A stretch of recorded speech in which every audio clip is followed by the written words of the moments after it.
15 hours. A Cartel submarine 420 meters off the Galapagos had no idea it was already being hunted from above.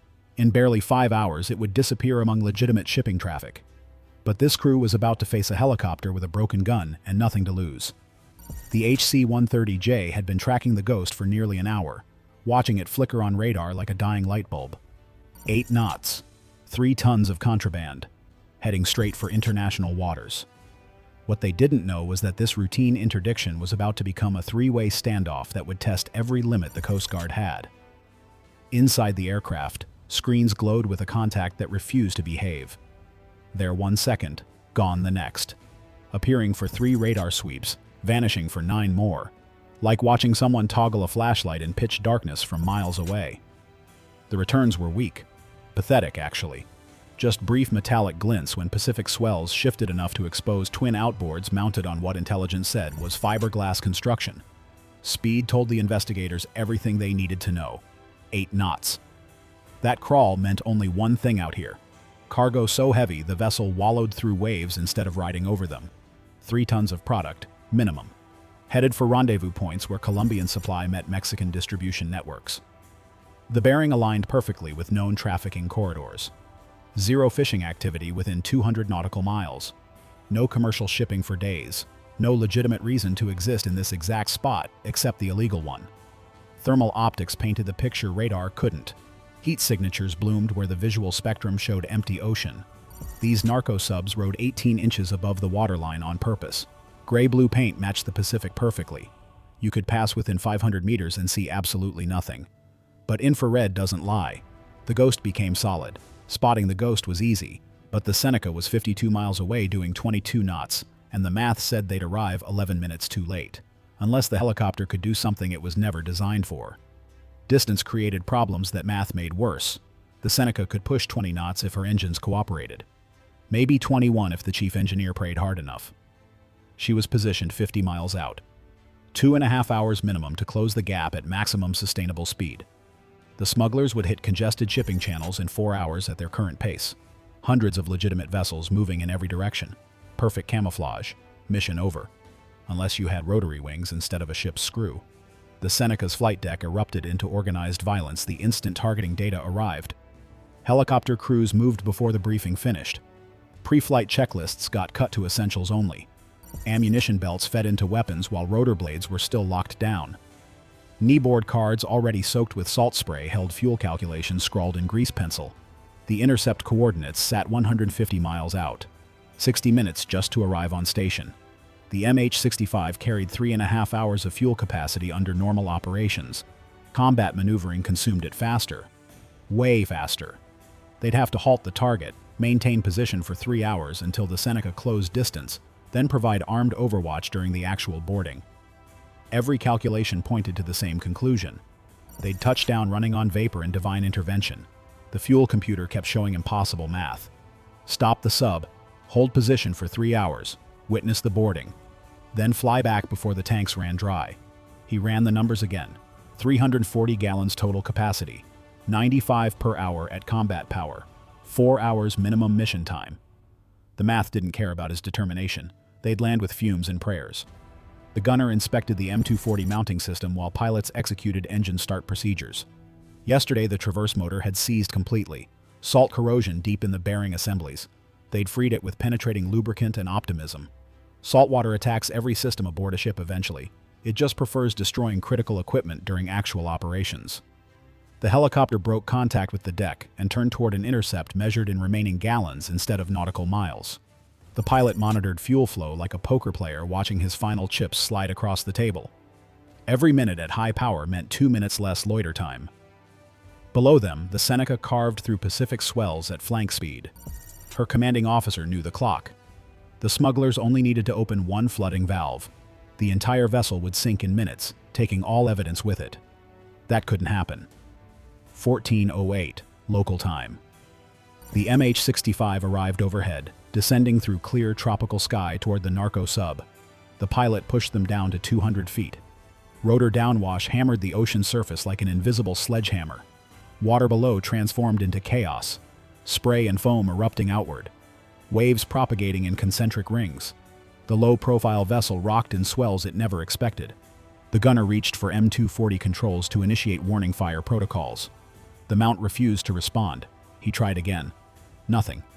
The traverse motor was locked solid, frozen at 45 degrees off the helicopter's centerline.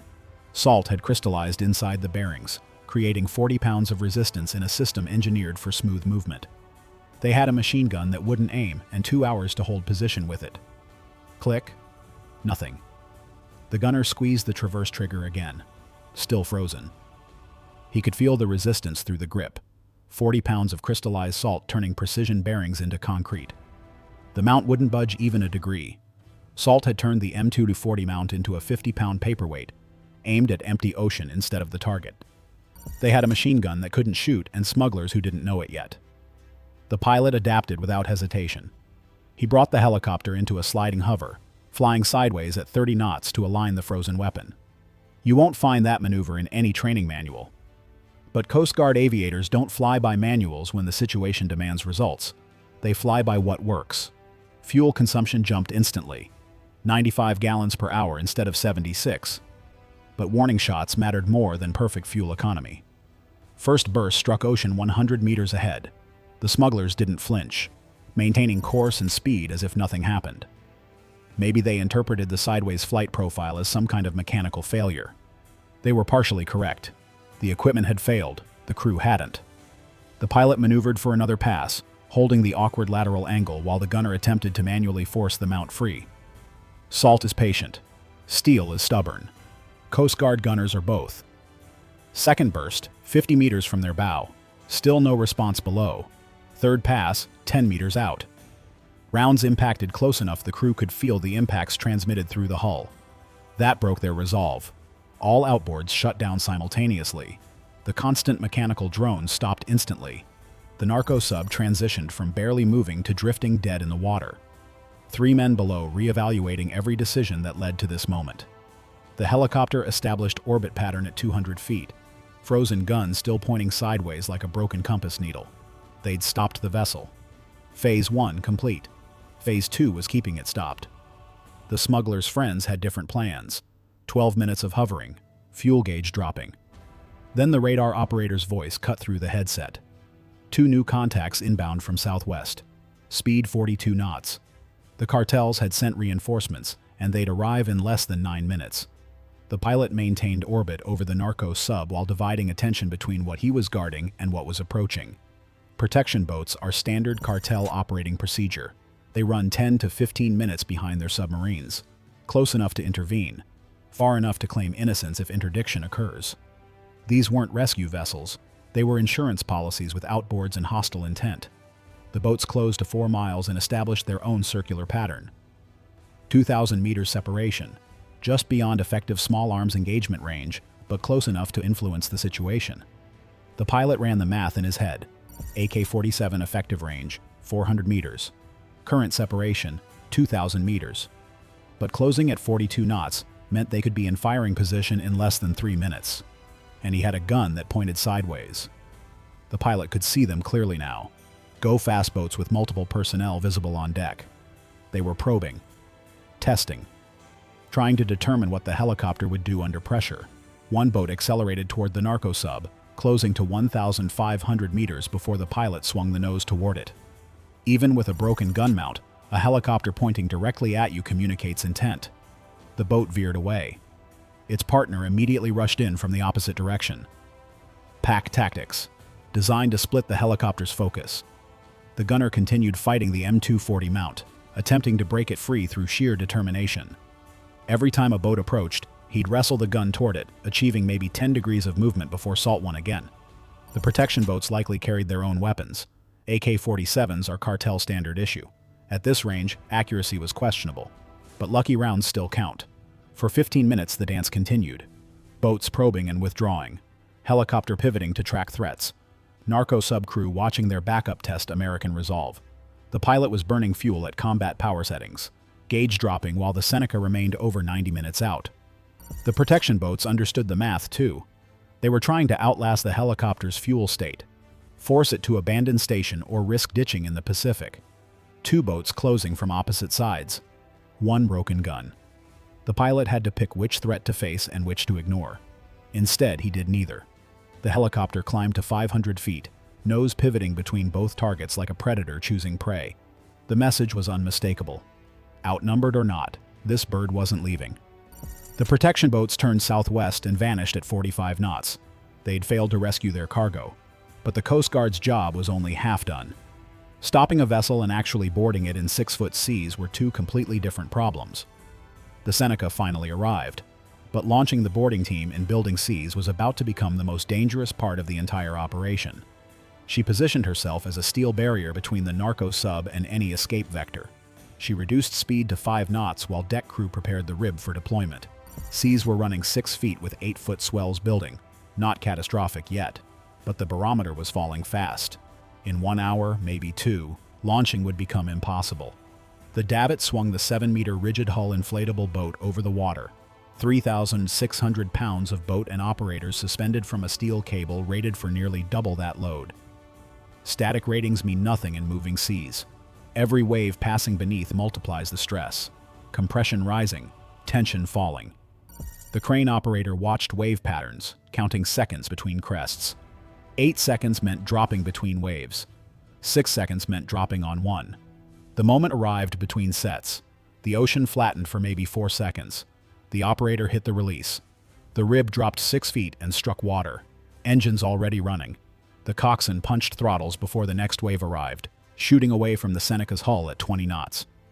Getting crushed between 4,500 tons of steel ship was nobody's idea of a successful day. The helicopter maintained orbit at 200 feet. Fuel down to 140 gallons now. The pilot had done the math. Witness the boarding. Provide overwatch. Then land back on the Seneca before transforming from aircraft into submarine. The frozen gun didn't matter anymore. The rib approaching at 45 knots with 6 rifles aboard was all the firepower this situation required. The rib hit the sub's hull at 20 knots in what the coxswain called controlled collision. Metal screamed against fiberglass. The inflatable collar compressed like a shock absorber while both boats rose and fell on different wave rhythms. One wrong timing and 4,500 tons of steel ship would crush them into the Pacific. First operator jumped when the boats matched height, a 2-second window that wouldn't repeat for another 8. He landed hard on wet fiberglass. 40 pounds of gear and body armor making balance difficult. But his weapon was already up, sweeping for threats while his legs found stability. The other operators provided cover in case the smugglers chose resistance. One by one, officers extracted the smugglers until all 3 were on deck. Another officer searched below, ensuring no one else was hiding in the hull. After clearing the vessel, the rib and helicopter were safely recovered aboard the Seneca. The operation resulted in 3 arrests and the seizure of approximately 3 tons of cocaine. The Coast Guard proved that equipment failure doesn't equal mission failure when crews adapt under pressure. The cartels lost their cargo, their vessel, and their operational security. This is why the Coast Guard now emphasizes crew adaptability over equipment perfection in interdiction training. The ongoing drug war in the Eastern Pacific shows the same pattern repeating. Naval doctrine worldwide recognizes that improvisation under fire often matters more than perfect systems. You're the MH-65 pilot. Fuel gauge shows 140 gallons. You need 180 to make it back safely. The Seneca is still 90 minutes out. 2 cartel boats are circling at 2,000 meters with unknown weapons. Do you A. abandon station now and preserve fuel for safe return, or B. stay on target and risk ditching in the Pacific? Drop A or B in the comments with your reasoning. I want to see how you'd handle the impossible choice. If you're fascinated by real maritime operations where crews improvise under pressure, hit that like button. It tells YouTube to show this to more people who appreciate tactical breakdowns over Hollywood fiction. Subscribe and hit the notification bell for weekly breakdowns of Coast Guard and naval operations that never made the news. We analyze the tactics, the equipment failures, and the split-second decisions that determine success or disaster. Over 200,000 subscribers trust us to uncover these stories. Join them. Broken gun. 3 tons seized. The age of textbook operations? Over.